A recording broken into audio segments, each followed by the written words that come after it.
as plantas.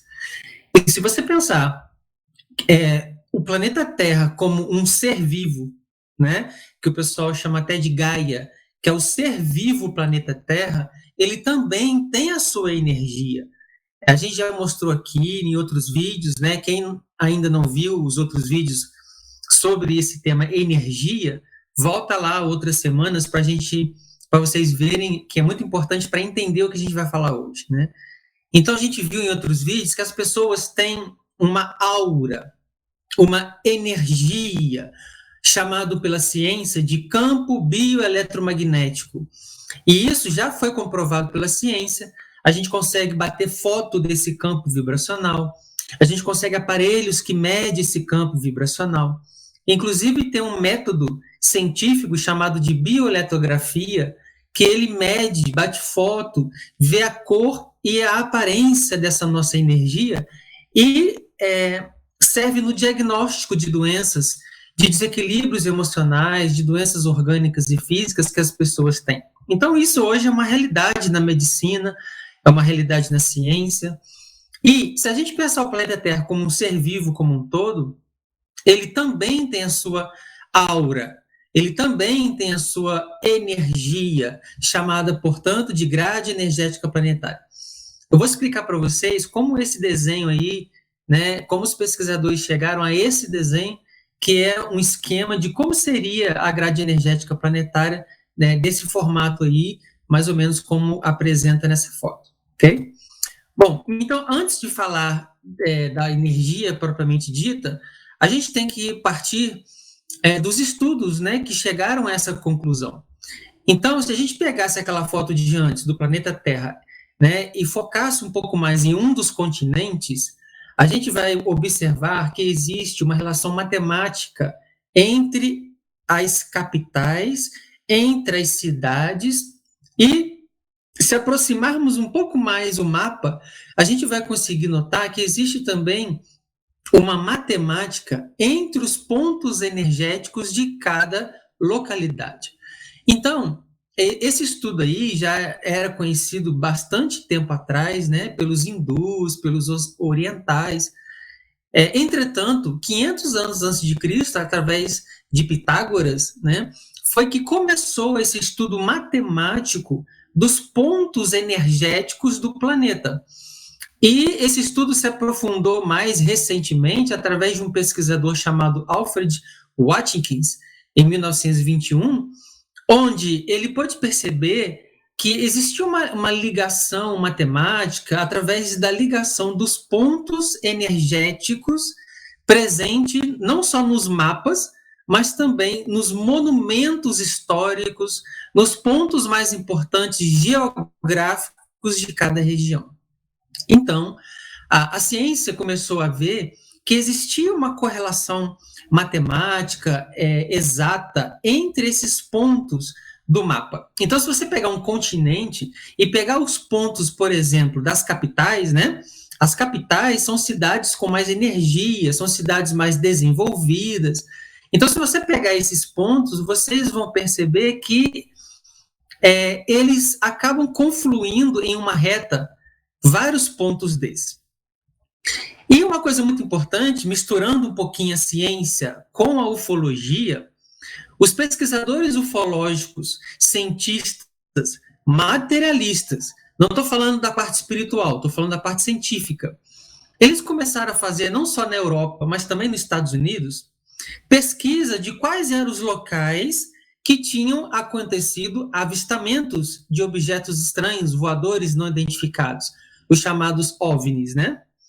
E aí eles puderam pesquisar e verificar que ao trilhar, né, ao fazer o caminho dessas aparições, quando eles colocavam no mapa essas aparições da cidade, do estado, eles podiam ver que esses pontos onde apareciam os OVNIs, eles formavam uma reta, né? E aí eles puderam ver que, por exemplo, eles pegavam 8 pontos, 6 pontos, e quando eles colocavam no mapa os 6 pontos onde as pessoas estavam relatando terem visto objetos voadores não identificados, esses pontos faziam uma reta. Aí você pergunta assim, ué, Gi, mas qual o problema desses pontos fazerem uma reta? É porque, matematicamente, é impossível você ter pontos aleatórios formar uma reta. Se eu pedir para você pegar um papel e uma caneta e falar para vocês, faz aí no papel 6 pontos aleatoriamente, em qualquer lugar que você queira. Aí você vai pegar a caneta e vai colocar 6 pontos no papel.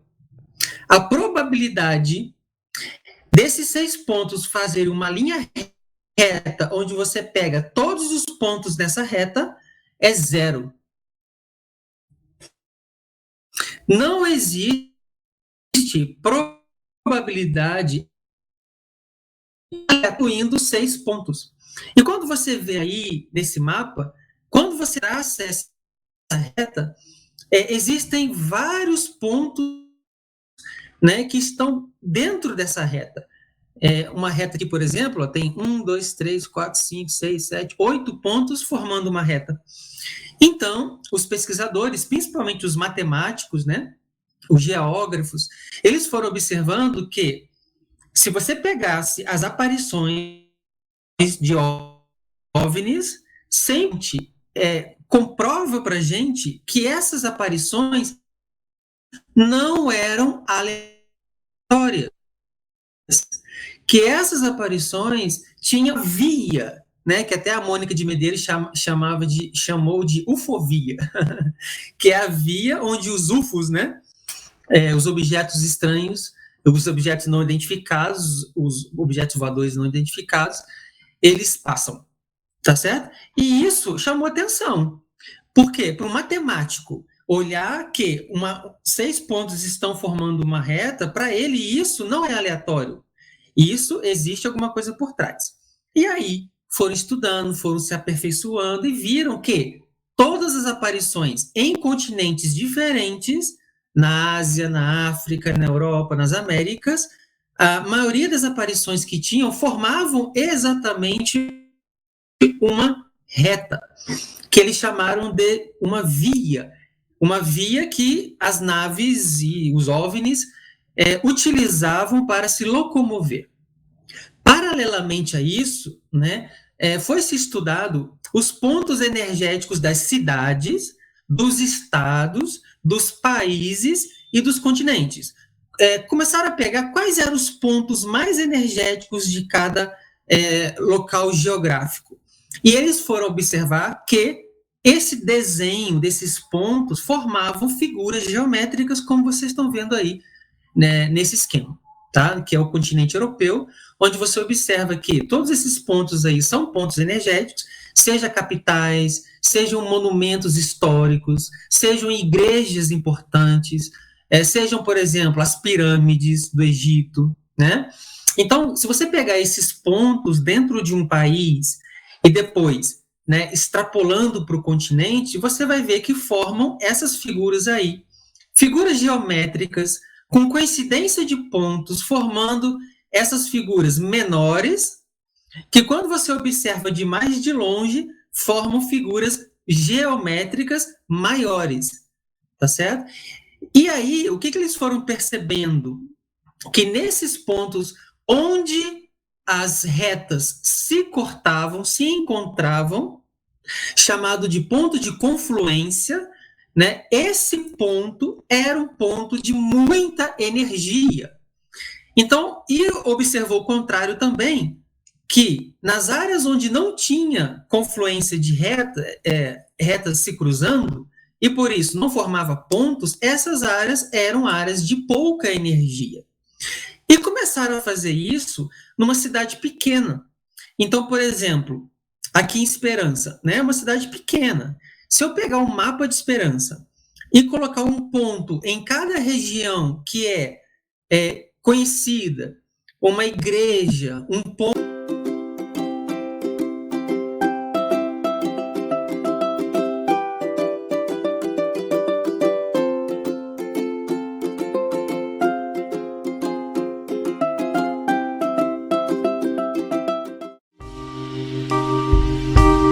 TV TV Chico Xavier, a sintonia do bem. Acesse tvchicoxavier.com.